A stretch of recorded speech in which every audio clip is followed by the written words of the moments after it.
আর কি মনে করেন আমরা বিভিন্ন জায়গা থেকে কালেক্ট করে আনি, কালেকশন করে আই না, তারপরে এখানে পুড়ার পরে মনে করেন এটা প্রসেসিং করার পরে এটা মনে করেন রিপ্লাই করে সোনা এবং রূপা এটা বাইর করা হয়।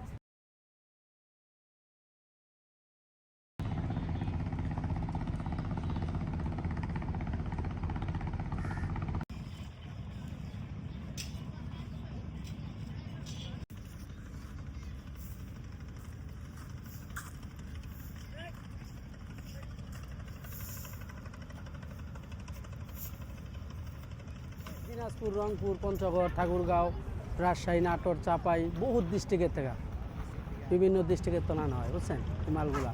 আনার পরে এটারে পোড়ার পরে আবার প্রসেসিং করতে চৌহাট নিয়ে যেতে হয়। নেওয়ার পরে এটা মনে করেন এক ধরনের রূপার সাথে স্বর্ণ এবং রূপা একসাথে থাকে। তারপরে মনে করেন এটারে আমরা সোনাটা আলাদা করি, রূপাটা আলাদা করি ফেলাই। এটা মোটামুটি ভাই রিজিকের উপরে বার, ঠিক আছে, উপর আল্লাহ জানে, এটা বলতে পারবো না যে কী পরিমাণ বাইরে। কিছু ডাইল ভাতের পয়সা হয়। এটা আমরা এক ওস্তাদের মাধ্যমে আইছি, 18 বছর ধরে অলরেডি কাজ করতেছি। আগের থেকে আমরা 300 টাকা ভরি সোনা বেচছি, আনা বেচছিলাম, সেই আমলের থেকে কাজ করি, বুঝছেন। এখন পর্যন্ত এই কাজে জড়িত আছি, বাকিটা আল্লাহ জানে। এখন পর্যন্ত কাজ করিয়ে যেতেছি।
পূর্বকালে যারা কাজ করছিল, ওর পরে যারা কাজ করছে, ওদের পরে যেমন আমরা একজন ভাই কাজ করছে, তাদের থেকে আমরা শিক্ষা নিচ্ছি। শিক্ষা নেওয়ার পরে আমরা এই পর্যন্ত সোনাকার দোকান যে সমস্ত এলাকায় আছে, যত ডিস্ট্রিক্ট আছে, প্রত্যেকটা ডিস্ট্রিক্টে যায় আমরা এই ধুলাবালিগুলো কিনে আনি।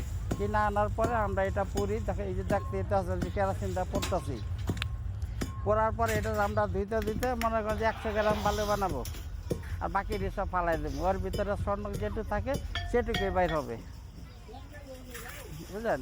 কি এগুলো তো আগে ফালাই দিত, এখন আমরা নিয়ে আসি। ওই ঘরে যারা লোক আছে, সার্কিট থাকে, কারিগর থাকে, ওকে কিছু টাকা দেই, মাসে 200 টাকা দেই, যে তারা ঝাড়ু দেওয়া সুন্দর করে ভরে রাখবি, আমরা 2 মাস পরে এসে নিয়ে যাবো। এরকমভাবে আমরা এই ব্যবসাটা চালাচ্ছি, সুন্দর করে আনি। খুব ঝাড়ু দিয়ে দেখলেন, যখন তাজা যত্ন করে ঝাড়ু দিয়ে উঠে এলাম মলাটি।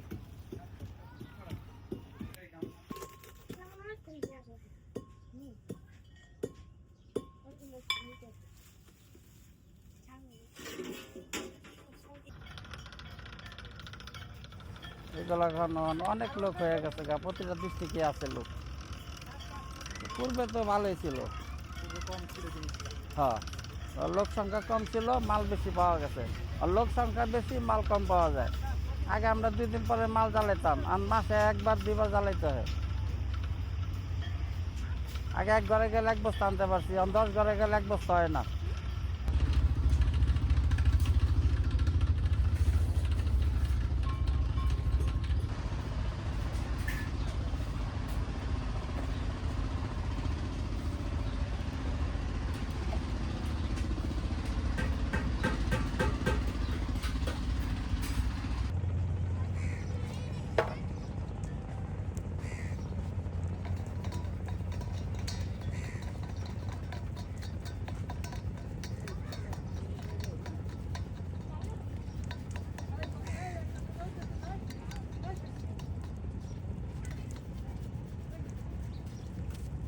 এই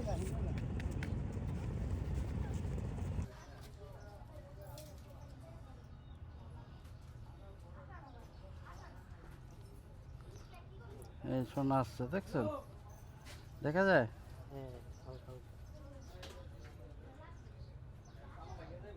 এখন দেখছেন? টেস্ট করলাম, টেস্ট করার জন্য ওই যে বালুগুলা চাললাম না ওখানে, ওই টেস্ট করলাম যে কিরকম পরিমাণ এটা স্বর্ণ আছে, তাই দেখলাম যে নালার রহমতে আছে। এটা হলো আপনার সোনারের দোকানে যে সারাদিন কাজ করে ঝাড়ু দিয়া রাখে, বুঝছেন? ওই কোনারে ঝাড়ুটা জমে রাখে, ওইটা আমরা বছর শেষ বা 6 মাস পরে আমরা এগুলো নিয়ে আসি, আইনা এগুলো রিপেয়ারিং করি, রিপেয়ারিং করে যে এরকম হয়। তো 5-10 হাজার টাকা দিতে হয়, দেওয়ার পরে আমরা এগুলো আনি, আইনা এগুলো পুরি, পোড়ার পরে আমরা চেঁচা বাটা করি, করার পরে আপনার এটা ধোয়ার পরে রিপেয়ারিং করে, যেমন 20 কেজি বালু আছে, 100 গ্রাম বালু রাখি, এলার ভিতরে যেটুকু বাইরে সোনা চাঁদি ওটুকু আমরা পাই। এত ভাগ্য ভালো হইলে লাভ হয়, ভাগ্য খারাপ হয়ে গেলে লস হয়। এই আমরা পরিণতি, আমরা কাজ করি খাটি পিটি, দেখলেন না তো কী পরিশ্রম করতেছি রোদের ভিতরে।